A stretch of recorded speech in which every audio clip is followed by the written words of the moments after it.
Nós voltamos com o TV Mar News e a gente vai ao vivo agora para o nosso quadro Penal News conversar com o Bruno Calado, que já está nos aguardando. Bruno, bom dia para você. Oi, Paulane, bom dia a todos da TV Mar, tudo bem? Tudo bom, Bruno? Então, hoje a gente vai conversar sobre os tipos de prisões, né? Eu queria que você me falasse, então, quais são os principais tipos de prisões e como identificar cada um delas. Paulane, hoje eu inicio mais uma vez parabenizando a todos da TV Mar. Ontem foi o dia da imprensa. A imprensa, nós sabemos que é um conjunto de jornalistas, um conjunto de notícias que são levadas aos telespectadores, aos espectadores. Então, sintam-se todos congratulados aí por esse dia da imprensa que foi comemorado ontem, dia 1º de junho. Muito obrigada pela lembrança. Hoje eu trago um tema chamado prisões. É um tema bastante extenso que levaria até uma semana aqui para a gente comentar e exaurir esse tema, mas eu trago de uma forma bastante compactada para os telespectadores sanarem algumas dúvidas principais sobre esse tema. E eu começo respondendo a sua primeira pergunta. Quais são os tipos de prisões, né? As prisões, elas se dividem em dois grandes grupos. As prisões pré-processuais e as prisões pena. As prisões pré-processuais, elas também são conhecidas como prisões cautelares ou prisões provisórias. Nós ouvimos muito a expressão prisão preventiva, que é quando aquela prisão é decretada durante o processo, mas a gente não pode confundir prisão preventiva com prisão provisória. Prisão provisória é gênero, do qual prisão preventiva é espécie. Não sei se está ficando claro. Mas a primeira prisão, a primeira modalidade de prisão é a prisão mais famosa, noticiada pelo jornalismo, pelos canais de comunicação, que é a prisão em flagrante. A prisão em flagrante, ela se dá quando o indivíduo é pego cometendo o crime, logo após cometê-lo, quando é perseguido pela polícia ou quando é encontrado logo após. Vejamos, vamos ilustrar essas circunstâncias para que fique melhor entendida. Nada melhor do que exemplificar essas explicações para que entrem melhor na cabeça de quem está ouvindo. Então, a primeira modalidade de prisão em flagrante, ela se dá quando o indivíduo está cometendo crime. Então, por aí, imaginemos que o indivíduo esteja assaltando alguém ou esteja assassinando alguém. Vamos supor que algum indivíduo esteja esfaqueando alguma vítima e ali o poder de polícia chega e efetua a prisão desse indivíduo. Então, ele está sendo preso efetuando o crime, certo? Cometendo o crime. Logo após cometê-lo, é se a polícia chegasse naquele mesmo episódio de um homicídio, um esfaqueamento, e o indivíduo já tivesse matado aquela vítima e estivesse segurando a faca em mãos. Quando é perseguido após, vamos imaginar uma outra cena, uma cena de assalto, quando o indivíduo toma de assalto algum veículo na rua e foge com aquele veículo e a polícia abre perseguição para recuperar aquele veículo. Então é perseguido. Também acontece a prisão em flagrante ou logo após, quando o indivíduo de repente invade alguma residência para roubar, para furtar alguma coisa e se esconde em uma outra residência, mas é encontrado, é localizado pela polícia. Então, a prisão em flagrante, ela se dá nessas circunstâncias, certo? A segunda modalidade de prisão pré-processual, a prisão cautelar, certo? Que é essa prisão que se dá durante a investigação, é a prisão temporária. A prisão temporária, ela, diferentemente das outras prisões, ela não é elencada no Código de Processo Penal. Ela é trazida numa lei à parte, numa lei especial, a Lei 7.860, se não me engano, de 89, e ela é destinada... Ela é geralmente representada pelo delegado, pela autoridade policial, para ajudar nas investigações daquele crime. Então, durante o inquérito policial, o delegado ele pode representar, ele pode requerer ao juiz da situação que aquele indivíduo seja encarcerado para, por exemplo, colher material genético, para colher provas sem que haja alguma intenção de aquele indivíduo que está sendo investigado atrapalhar. Aconteceu agora recentemente um caso dessa natureza. O delegado pediu a prisão temporária de um rapaz, mas é importante ressaltar, Paulane, que a prisão temporária ela deve se dar quando a investigação, a prisão, o encarceramento daquela pessoa é imprescindível à investigação. Quando não for imprescindível, não há motivação suficiente para a decretação de uma prisão temporária, para a expedição de mandado de uma prisão temporária. Então, requerer, tão somente por requerer, é muitas vezes sanar o ego daquele delegado, daquela autoridade policial, para começar a investigar. Porque muitas vezes o próprio investigado se predispõe a ir à delegacia para depor, a ir à delegacia para fornecer material genético. Então, tornar-se de necessário a decretação, o requerimento, a representação pela prisão temporária, que tem um prazo de 5 dias prorrogáveis por mais 5 dias em crimes comuns ou 30 dias prorrogáveis por mais 30 dias em crimes hediondos. A terceira, a prisão preventiva, que acontece também durante o processo, certo? E tem algumas motivações para que a prisão preventiva subsista. Eu estou falando um pouco rápido porque eu estou sentindo que o tempo do programa, esses dias de quarentena, está muito mais corrido, então estou acelerando aqui o passo e é um tema longo, certo? A prisão preventiva, ela requer alguns motivos para que subsista. São eles: a garantia da ordem pública, a garantia da ordem econômica, assegurar a aplicação da lei penal, certo? Não atrapalhar a instrução criminal, ou seja, de uma certa forma, prender para que aquele indivíduo não cometa novos delitos, para que aquele indivíduo não ameace uma possível testemunha daquele fato, e isso é comum. Muitas vezes, testemunhas são ameaçadas, inclusive há programas do governo de proteção à testemunha, que é o PPT, Programa de Proteção à Testemunha. Então, muitas vezes, testemunhas daquele crime, testemunhas, como eu disse no programa passado, testemunhas oculares, aquelas que visualizaram, que presenciaram, que testemunharam de fato o delito. Então, acabam sendo ameaçadas por aqueles possíveis delinquentes, que acabam sendo presos preventivamente para evitar atitudes dessa maneira, certo? Então, já falamos de 3 modalidades de prisões: a prisão em flagrante, a prisão preventiva e a prisão temporária. Agora a gente passa para o segundo grupo de prisões, que são as prisões pena. Prisão pena já está dizendo, é aquela prisão quando o indivíduo é sentenciado, quando o indivíduo já tem alguma pena em concreto. Quando o indivíduo, por exemplo, num crime de homicídio, pegou 12 anos e vai ter que cumprir aqueles 12 anos de prisão, então essa já é uma prisão pena, subdividida em regimes de cumprimento, que pode ser fechado, semiaberto ou aberto. O regime fechado, ele se dá quando a pena é superior a 8 anos, o regime semiaberto, quando a pena se dá entre 4 a 8 anos, e o regime aberto igual ou inferior a 4 anos. Então, dentre os requisitos para a imputação do regime inicial de cumprimento de pena, há também que elencar qual foi a pena, qual foi a sentença, qual foi a pena em concreto que o indivíduo foi sentenciado. Então, é mais ou menos isso, Paula. De uma forma bastante compactada, são divididas em 2 grandes grupos: prisões pré-processuais, que são prisão em flagrante, preventiva e temporária, e eu esqueci de uma, que é a prisão domiciliar, que é o que a maioria dos brasileiros está passando nesse momento de quarentena, né? Mesmo sem cometer crime.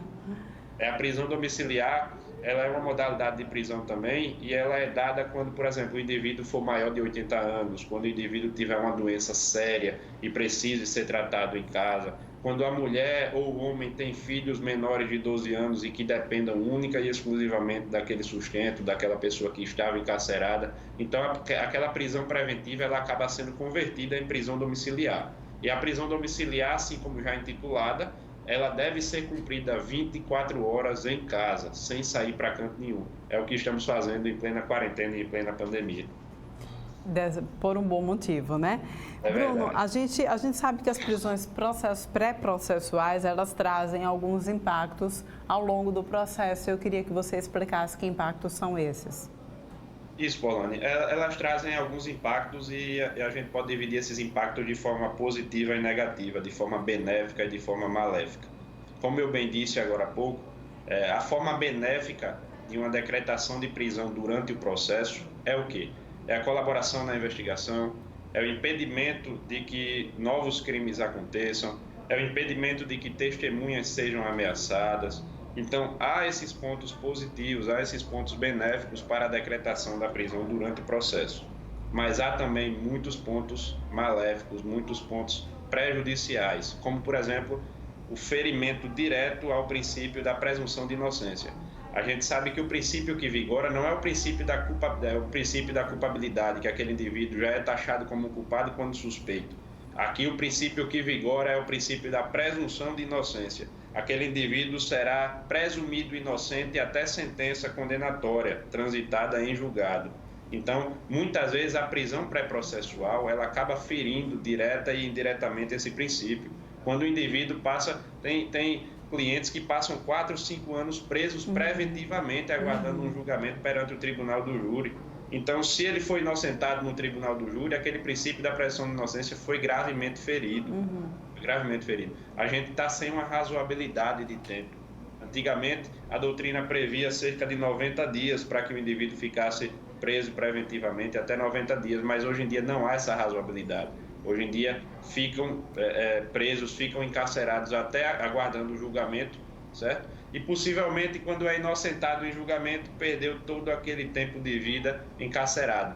Imagine, Paulane, estamos há pouco mais de 3 meses, eu acho, já em casa, nesse isolamento, nesse encarceramento domiciliar em prol da não dissipação desse vírus, do coronavírus, do Covid. Mas imagine um indivíduo ficar encarcerado em condições semi-desumanas dentro de um presídio, certo? E depois ser inocentado. Então, já perdeu um bom pedaço da vida, né? A vida é tão curta. Acabou sendo preso, de certa forma, sem ter cometido o crime. Exatamente. Então, esse é um dos pontos cruciais quando se fala em pontos maléficos, em pontos prejudiciais da prisão pré-processual. Pois é, que é uma questão que precisa ser reparada, precisa caminhar, né, de uma forma mais célere o judiciário, não só aqui do nosso estado, mas o judiciário de forma geral de todo o nosso país, né, Bruno? Com certeza. Para toda regra, a gente tem uma exceção, sabe, Paulane? Mas muitos juízes, muitos promotores, muitos delegados hoje em dia, e até advogados de acusação também, pedem uma prisão, requerem uma prisão, tão somente para satisfazer ego próprio, tão somente para dar uma pseudo-resposta, uma resposta falsa à sociedade de um crime que aquele indivíduo pode não ter cometido. Então, quando há uma contradiçãozinha mínima num depoimento, uma falta de detalhamento, porque aquele delegado faltou indagar aquele indivíduo a respeito, então já decreta uma prisão temporária para deixar um indivíduo preso por 30 ou 60 dias, caso seja um crime hediondo. Então é um absurdo. Hoje em dia não há mais parâmetros técnicos, legais, para a decretação de uma prisão. E digo, toda regra tem uma exceção. Claro que há muitos casos que realmente a prisão é necessária, mas em tantos outros a prisão é decretada tão somente para satisfação de ego próprio. Pois é, olha, Bruno, a gente encerrando o nosso papo aqui sobre os tipos de prisões, eu queria que você pudesse trazer já, eu sei que você já está com a sua poesia em mãos, e eu queria que você pudesse recitar então essa poesia aqui para a gente nessa manhã de terça-feira. Isso, Paulane, essa poesia é bastante especial, foi sugerida por uma família muito bonita, muito unida, que está passando também pelo mesmo momento de pandemia, logicamente, e está bem resguardada, em isolamento, e acabou sugerindo 2 temas muito bons, que foi família e fé. Então, eu acabei juntando essas 2 palavras de tanta força, de tanta pertinência nesse momento que estamos passando e fazendo uma poesia só, que se chama Os Fs do Momento. E ela diz assim: é isso mesmo, letra F no plural. Me reporto a 2 palavras que num momento como esse se fazem de importância sem igual. Quando maior que muita coisa ela é, somos cada vez mais abençoados. Falo de uma coisa chamada fé, aquela que nos livra de maus bocados. Para ter fé tem que ter crença, não pode nem deve ser rasa. Daquela pessoa que acredita, ela tem que ser intensa. O primeiro F já foi falado, agora já parto para o segundo. Família é a palavra certa para, com amor, nos levar ao topo do mundo. Família e fé formam perfeita sintonia. Como é boa essa combinação, e quando passamos por um turbilhão, unidos com elas, venceremos com o coração. E parabenizo, inclusive, Paulane, ao acabar de recitar essa poesia, eu venho acompanhando você pelo Instagram, que forma também uma linda família, seus filhos, seu marido. Então, parabenizo e que Deus conserve dessa maneira a sua família para sempre. Sim, muito obrigada, Bruno. Obrigada, tá bom? Um abraço a todos. Pois é, gente, família e fé, né, são realmente dois Fs muito essenciais e importantes nesse momento de pandemia, esse momento de isolamento social que a gente está vivenciando. E a gente vai trazendo agora, mais uma vez, Mara ao vivo aqui para a nossa programação. Mara.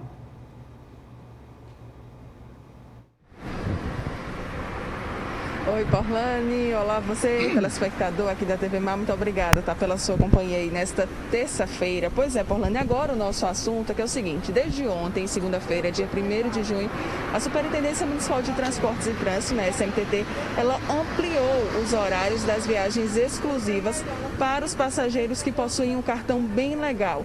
Quem vai explicar muito melhor para a gente todo esse assunto, né, essas mudanças aí que estão acontecendo, é o Silvio Sarmento, ele que é coordenador de controle integrado da SMTT.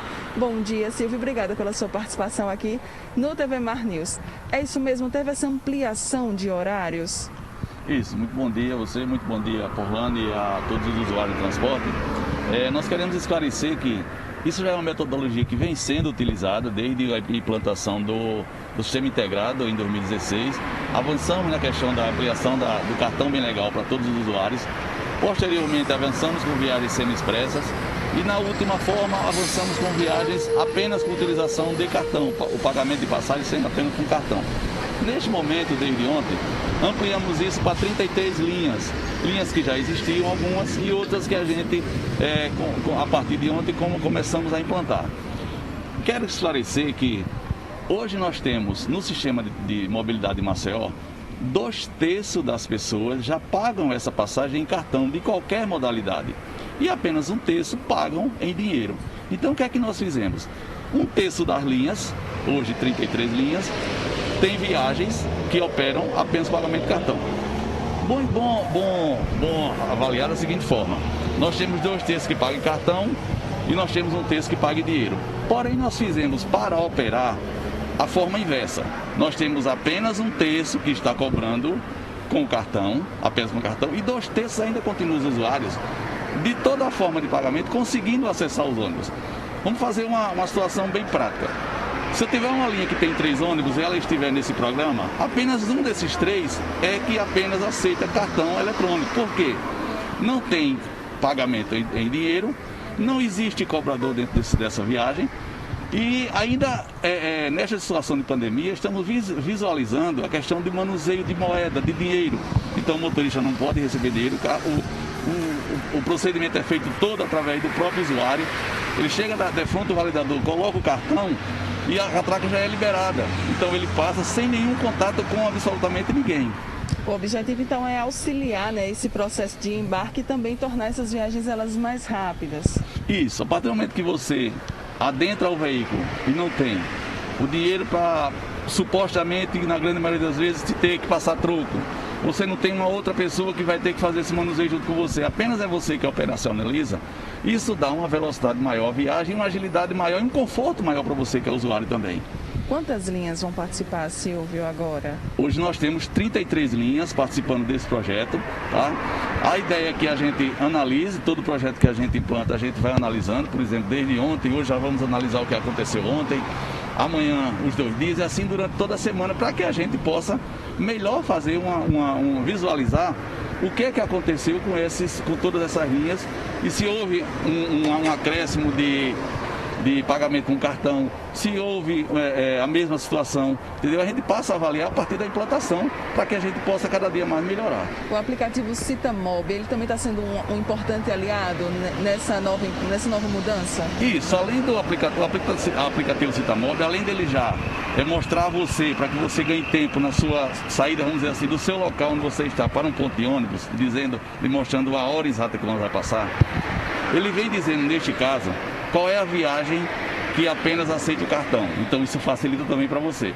De outra forma, no para-brisa dianteiro dos ônibus existe uma placa que demonstra que aquele veículo só aceita pagamento com cartão bem legal. Então, existem facilitadores de visualização na rua e do aplicativo para que dê comodidade maior aos usuários. Como você bem falou, é uma iniciativa excelente nesse momento que a gente está vendo de pandemia, né, em que todo cuidado realmente ele acaba sendo necessário. Isso, a gente tem que procurar buscar formas que possa ajudar nesse momento um menor nível de contaminação das pessoas. Tá? Já fizemos essa parte do apenas bancada dos ônibus, estamos reavaliando essa situação para proporcionar melhor atendimento aos usuários. Nós já temos hoje 130 pontos de recarga do cartão Bem Legal distribuídos em toda a cidade. Eles podem ser vistos nos bairros, eles podem ser vistos no aplicativo do cartão Bem Legal. Então, todo direcionamento possível para que agilize a situação do usuário, nós estamos disponibilizando. Então vamos reforçar aí como é que vai funcionar agora, né? Que já começou, na verdade, a funcionar desde ontem, né? Isso. Primeiramente, você também pode fazer o cartão no terminal do Benedito do Bentes, das 8 às 18, na Transpal da Buarque de Macedo, antiga Transpal, no Cintube, de 8 às 14. Estamos hoje fazendo cartão Bem Legal no terminal do Chagrões e no terminal da Forene. Então, todas as facilidades, os meios de acesso, nós estamos ampliando para que os usuários não tenham que se disponibilizar de sair da sua casa, entendeu? De ir para um lugar mais distante para poder fazer esse cartão Bem Legal. Muito bem, obrigada, Tassilo, pelas suas informações aqui nesta manhã de terça-feira. Obrigado pela sua participação. A gente que agradece, a SMDT está à disposição para qualquer dúvida e qualquer esclarecimento aos usuários. Bom dia. Bom dia. É isso, Porlano e pessoal de casa. Então, a ampliação, né, dessas linhas aí que apenas aceitam o cartão Bem Legal está aí já sendo implantada, né, desde ontem, segunda-feira, aqui em Maceió. 33 linhas agora estão com essa modalidade, apenas aceitam o cartão Bem Legal, não aceitam dinheiro. E um dos objetivos, né, dessa mudança foi realmente facilitar para os passageiros, até mesmo para evitar, né, essa contaminação que pode ser proveniente também através, por exemplo, das cédulas de dinheiro, tá?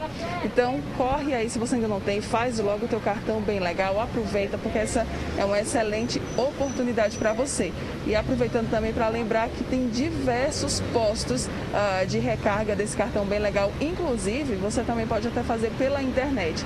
Ou seja, tudo isso aí é para facilitar a sua vida nesse momento que a gente está passando. Com imagens de Márcio André, eu volto com você aí no estúdio, Porlane. Pois é, Mara, muito obrigada pelas suas informações. Gente, é o mundo todo se adaptando a essa situação que a gente está vivendo, né? E quem precisou também se adaptar a tudo isso foram os artesãos que precisaram, então, fazer as adaptações agora através de vendas online. E a gente vai conferir na matéria de Mara Almeida. E agora para a gente falar sobre uma ação muito legal da Fundação Municipal de Ação Cultural, tá daqui de Maceió. É que eles fizeram uma parceria, estão ajudando os artesãos agora a se inserir nesse mundo digital, a começar a vender online os seus produtos. Quem explica muito melhor para a gente é o Igor Luz, ele que é diretor de projetos e convênios aqui da FEMAC. É assim mesmo, Igor? FEMAC? Isso. Acertei. Bom dia, obrigada pela sua participação aqui no TV Mar News. Mara. Vamos explicar essa iniciativa aí de ajudar esses artesãos a venderem os seus produtos agora de forma online, né? Se adaptando a esse momento novo que a gente está vivendo. Então, Mara, a Fundação Municipal de Ação Cultural firmou parceria com a Elo7, que é o maior portal de e-commerce de vendas de produtos de artesanato e produtos criativos, em que essa palestra, ministrada por um representante da Elo7, vai estar ensinando aos artesãos como poder inserir a venda dos seus produtos online. Então, nessa palestra, eles aprenderão como inserir os produtos na plataforma, como se cadastrar, a nomenclatura que deve dar aos seus produtos para chamar a atenção dos compradores, tudo de forma online e digital. A primeira turma ela começou ontem, né, na quarta-feira. Como é que foi esse primeiro momento? O pessoal gostou dessa iniciativa? Vocês já têm algum retorno deles? Então, ontem iniciou a primeira turma às 19 horas, com a participação de mais de 30 artesãos. E nós mantemos as inscrições abertas através do e-mail inscrições.femac@gmail.com e convidamos que os artesãos que ainda não tiveram a oportunidade de participar se inscrevam, informem seu nome completo e telefone, que nós entraremos em contato para formar as novas turmas. Com certeza é um momento muito rico, né, para eles, assim, talvez também até algo novo, né? Isso é inovador, é um processo novo que nós estamos vivendo e que para os artesãos que estavam habituados a fazer a comercialização em contato direto com os compradores, eles estão se adaptando, né, a essa nova modalidade de vendas digitais online, em que não existe esse contato direto, e que é uma forma de potencializar essas vendas e de trazer renda para esses artesãos. Essa palestra, essas palestras, essa parceria com a Elo7 é uma das ações. Outra ação também, né, aqui da FEMAC, é a parceria com o SESMAC, que que vai promover as quartas criativas. Explica para a gente também sobre essa iniciativa. A FEMAC, ela junto com o SESMAC, a partir da próxima quarta-feira, está iniciando o projeto Quartas Criativas, que terá uma série de palestras e capacitações voltadas ao empreendedorismo e o marketing digital, que irá ensinar a toda a comunidade cultural que trabalha com arte a como fazer a divulgação dos seus produtos, como fazer o uso de ferramentas tecnológicas para trabalhar, como o uso de celular, que é um dos mecanismos que vai ser trabalhado de fazer registro fotográfico, planos de fundo, além de você poder entender como funciona todo esse processo online com distanciamento social. Por que é importante, hein, que esses artesãos eles busquem essas qualificações, Igor? Então, em especial essa capacitação com o SESMAC, as quartas criativas. Ao final do curso, nós iremos certificar todos esses participantes com assinatura de reconhecimento de participação e capacitação. E é muito importante que os profissionais da cultura tenham acesso a essas capacitações, porque eles irão aprender e entender como divulgar todo o seu material e trabalhar de forma online e digital, sem ter perca nas suas rendas familiares. Então vamos reforçar os contatos para o pessoal de casa buscar mais informações? Eu gostaria de convidar todos os profissionais da cultura que acessem o nosso perfil do Instagram, o @FEMACMaceió, para que lá encontrem um link que direcionará diretamente para o perfil das salas virtuais onde as capacitações serão realizadas. Assim como também envie um e-mail para inscrições.femac@gmail.com para participar das capacitações da Elo7 referente à venda de artesanatos. Muito obrigada, tá, Igor, pela sua participação aqui, pelas informações. Parabéns pela iniciativa. Obrigado, tenha um bom dia. Bom dia. É isso, então, Porlane e pessoal de casa. Se você é artesão ou se você conhece, né, algum artesão, indica para ele essas capacitações. É sempre importante que a gente esteja aí atualizando os nossos conhecimentos e, é claro, né, vendo as melhores formas de poder vender o nosso produto e sobreviver a essa crise que acabou sendo provocada pela pandemia do novo coronavírus. Pois é, gente. Olha, a gente vai agora mostrar para vocês uma iniciativa de uma empresa, um restaurante aqui de Maceió, para tentar angariar aí mais doadores de sangue. Com a queda no estoque de bancos de sangue da capital ocasionados pela pandemia, o Bar do Cação, no bairro do Farol, prometeu 5 cervejas e 600 ml para quem apresentar o comprovante de doação de sangue. A campanha vale até esta sexta-feira. A oferta é válida para quem doar em qualquer unidade da capital, de saúde aqui da capital. Lembrando que a maioria dos bancos está funcionando por agendamento exatamente para evitar a aglomeração de pessoas. Então, a gente recomenda que a pessoa que vai fazer a doação entre em contato com a unidade antes de ir até o local fazer essa doação de sangue, né? E olha só, a gente aproveita também a oportunidade já para a gente falar sobre a valorização das empresas locais. É que a TV Gazeta lançou o projeto Pede Aqui, exatamente em prol dessa valorização das empresas alagoanas que estão nesse momento de recessão e precisam atravessar essa situação de pandemia. A plataforma foi construída para que você possa divulgar ou encontrar estabelecimentos que estão funcionando mesmo de portas fechadas durante essa quarentena.